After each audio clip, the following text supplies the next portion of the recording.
the bounty exhaust, and he's also got the improved coated optics for his ELC EVEN 90, which is his standard kit for tier 8 light tanks. Now he's playing the ELC on the, was it Fata Morgana? It's the desert map for Frontline. Let's see how he gets on.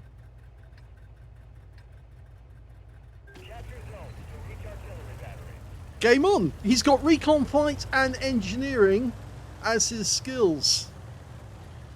Now the ELC EVEN 90, part of the ELC project, which was actually Engin Léger de Combat, which means light tracked vehicle, is supposed to be able to be air transported onto the enemy battlefield. And that's why it's so light. It's only about 8 tons in weight, as is the ELC AMX as well, which was also for the same project. Oh, well, he's taken a hit from the meal, which, as you know, is a Barask by another name. And the enemy does seem to have a lot of those tanks around. They've even got their own ELC as well. You can see all of his hit points basically vaporized by just one hit from the Borsig and one hit from the meal. Of course, the meal one was a 105mm round, whereas the Borsig, that was actually probably the 128mm. Well, I think it would have to be the 128. But he hasn't got much in the way of hit points left, and he is actually capturing the cap at the moment. And part of his tactics, Aurorik, is to actually play the job that he's supposed to be playing for as a light tank. That is to capture the cap area for his teammates. Oh, a lot of damage coming in. He's auto aimed onto that meal. It's the same one. Pumps another one in. 220 alpha, and he does get the meal. Yes, it's 220 alpha for a 90mm low pressure gun. And you can see he's elected to pick one of the skills. I didn't catch that. I was so focused on what was going on, I missed the bit that he did actually select one of the things to improve. Okay, he needs to get health, so he's going to try and dart in there, but unfortunately there is an enemy tank nearby, and he gets one round into an XM57, but yeah, he gets taken out by another XM57. So before he can actually get his health, he's now got to go to his reserve tank, and it looks like he's going to go to the T92, which is one of his favorite tanks, actually. I believe he says it is actually his favorite. Tier 8 American light tank, premium light tank at that. Quite an unusual tank. Well, he actually opted to go for the LT432 instead, and he's actually gone over to another zone and is fighting from this area, the industrial area. Now this thing only carries an 85mm main gun, so it's only got a lower alpha. He's only using standard ammo. As you can see, he's got 180 alpha, 176mm standard pen with the APCR. Now, tries to avoid getting shot at, but there is an enemy tank nearby. Oh, unfortunately, he gets reset by a Type 59, or at least he gets hit by a Type 59. He has to pull back out of there. Looks like his teammates need some support to get rid of some of those tanks up front. Oh, and that T28, well, he's going to come up behind him to get his weak spots. And he actually can rearm, although now he's been hit, that won't help him.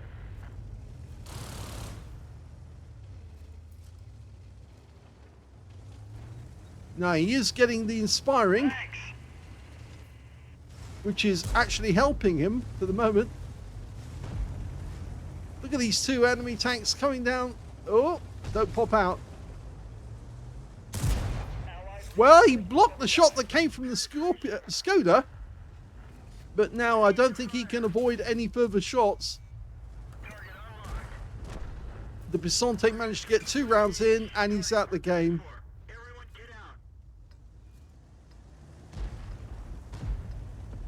It looks like he's going to go into the same zone again. The team is focusing on this area because, of course, it does help to get them more time if they do go in and deploy on this area. But he's actually deployed over on the far side. So he's in zone C. Now, it is possible in Frontline to actually go from one zone to the other. In fact, I've often, when you can't actually go into a zone that you want to go into, driven across the map to get to the zone I wanted to be in so that we can mass the numbers and force the enemy out just by sheer weight of fire.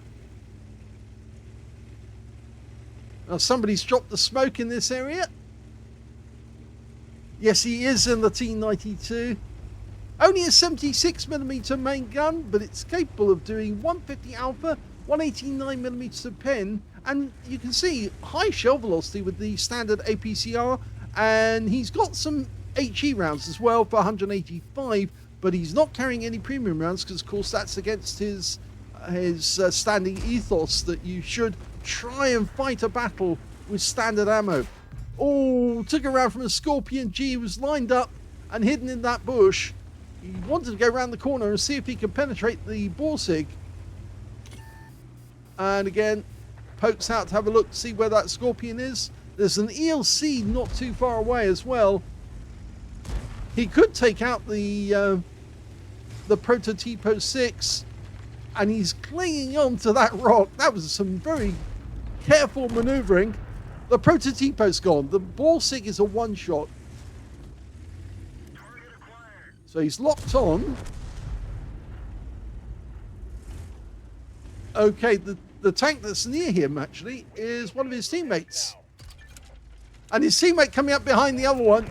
Oh, and in fact, actually, it was JL who came round there. And he's still there. Oh, we took 1 round from the TS. Tried to track him.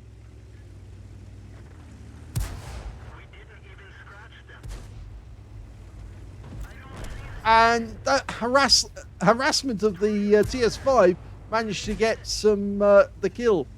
But now he's forcing this Scorpion G back. And of course that failed. But this guy's got very thin armor as well. Even though he's based on the Panther tank, or the Panther 2 actually for that matter, it's actually got very weak armor.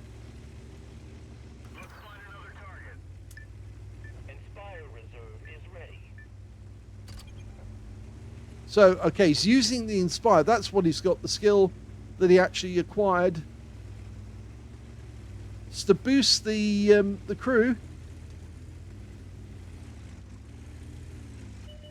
There's, oh, look at them there, all lined up. They've all come back to that lookout spot. Oh, we've got a tank we can hit over here. The Prototypo 6 has suddenly appeared, but even with the shell velocity fairly quick, and he is getting pens. I don't think that Prototypo can actually see him. Well, that's all helping.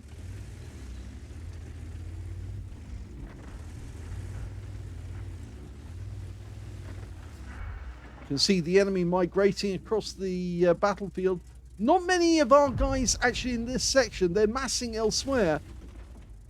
I'd be encouraged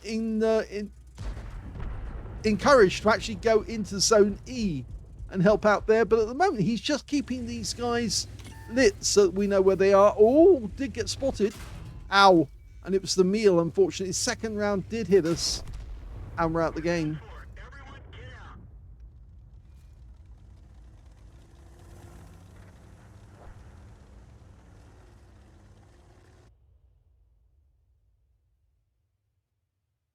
As many of you know, Aurorik has actually been providing these replays from Frontline, so we can actually see what his tactics are in some of these battle zones. And we have actually reached through now to the objectives phase, but Zone F has still not been captured. So it looks like we're probably going to get most of our team now trying to help out. Oh no, they won't actually. I'm just looking at that now and seeing Zone A is getting a mass number of people. And that's down to the fact that we haven't captured Zone A yet. So we really do need to capture that zone, or we will end up in trouble with the game ending early.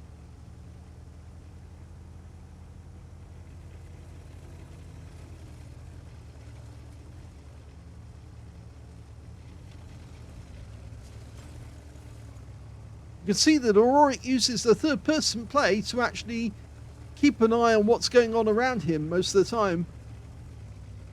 Zone A contested.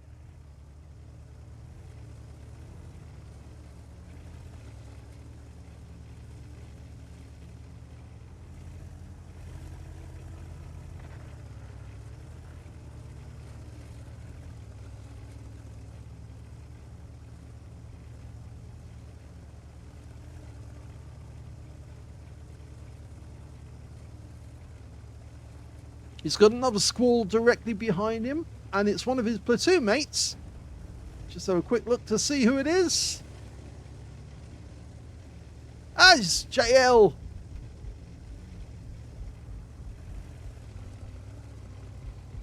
Zone A has been captured. And that's good news, because it gives us extra time. And there was nobody we're spotting there, but oh no, there is now. That Progetto going across the bridge.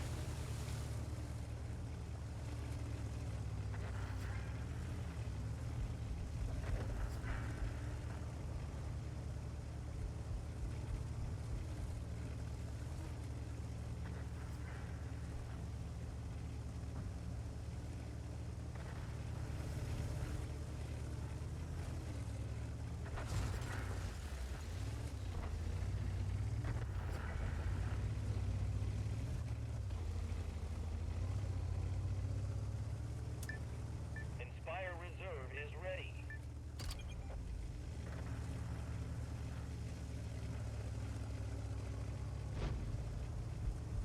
Now, we haven't spotted any of the enemy tanks on this particular part of the capture zone. Well, it's not a capture zone, actually. It's the objective zone, isn't it?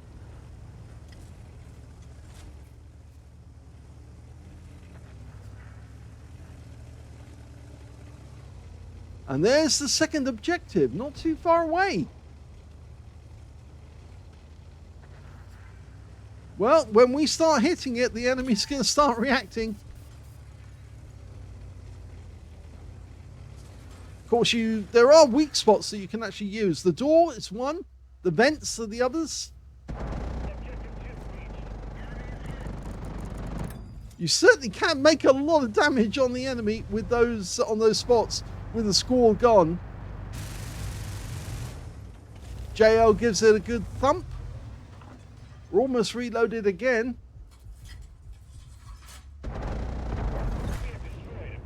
And they've captured that one, or rather they've destroyed it. I guess they could go through to objective 1 now and destroy that. It seems that the enemy is not really responding.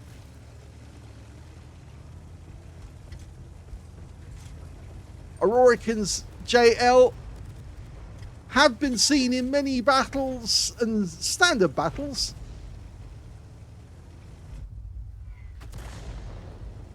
Of course, the Salt Miners clan do actually have their own playlist now, so if you want to see some of these battles, by all means, you'll find them on their tab. Oh, I think JL was actually taking some damage there. And we've been spotted by someone.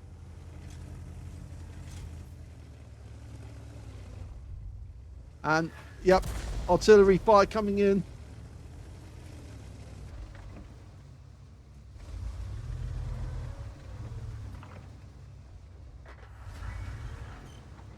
Objective 3 reached. Objective 1 reached.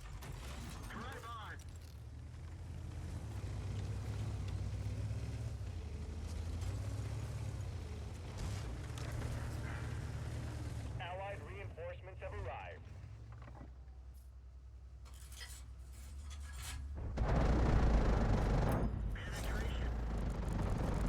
And he's now reached the rank of captain. We have destroyed objective 1. And that's 2 objectives down. And we just spotted the enemy, so we need to get out of here quick. Unfortunately, this is a bit of a corral area, this one. And we would encounter a Barask. Everyone get out.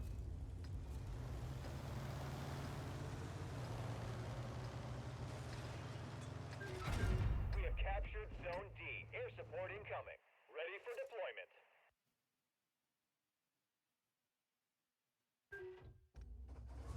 Okay, so it forces us to go over to the far side. We're in Zone C, and we need to capture the next zone up, which is Zone F.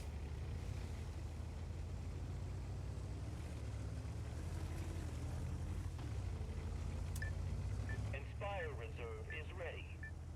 Now, the tank over there is Jean-Louis again. Yep.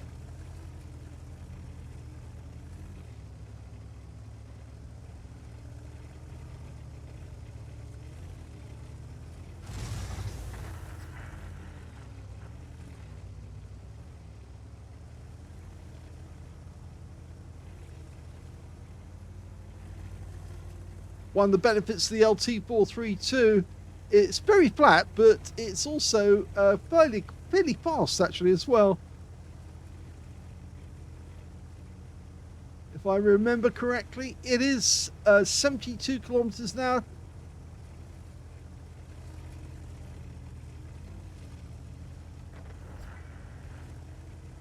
And oh well, we're going to be in the capture on this one.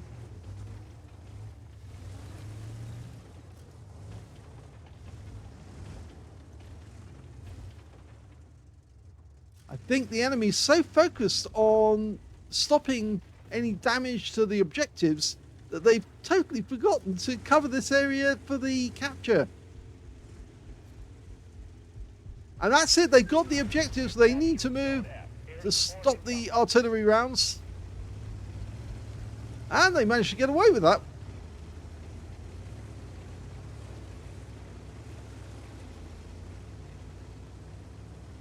Not exactly what the enemy wants to see. 3 platoon tanks coming in together. Oh, we got a general.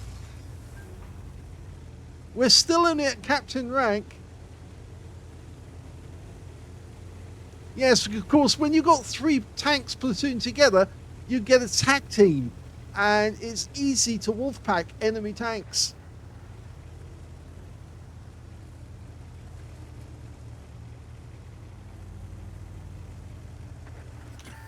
And we've been spotted again. Well, this objective is probably going to take a little while longer to kill. And now we've got the Scorpion. Okay, we did get a hit in the tracks. And the Ram, he's a one-shot. And the kill shot comes in from Asher. So now we're trying to destroy the objective.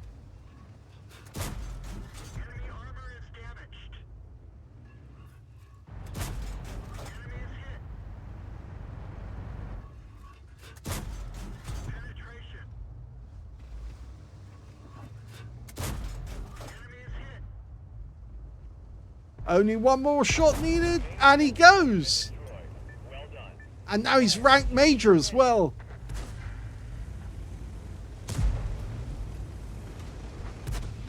So this game has been mostly about getting objectives.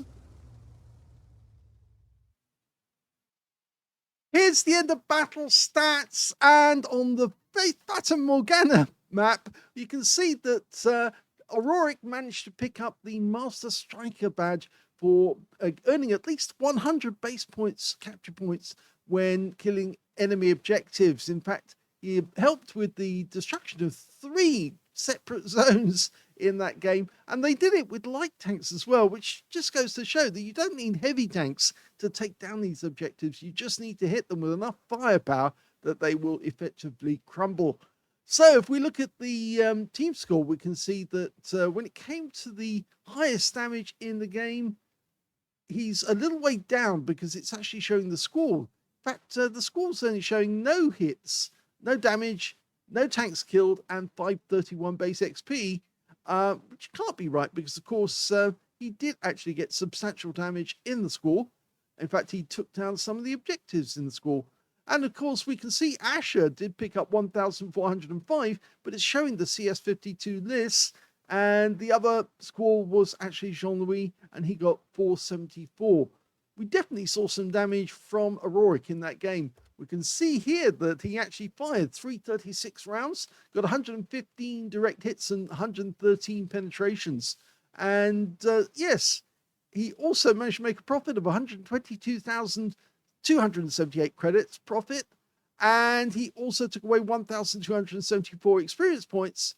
And the game lasted for 18 minutes. So a bit of fun and very useful to actually have teammates with you who can actually back you up and compliment you.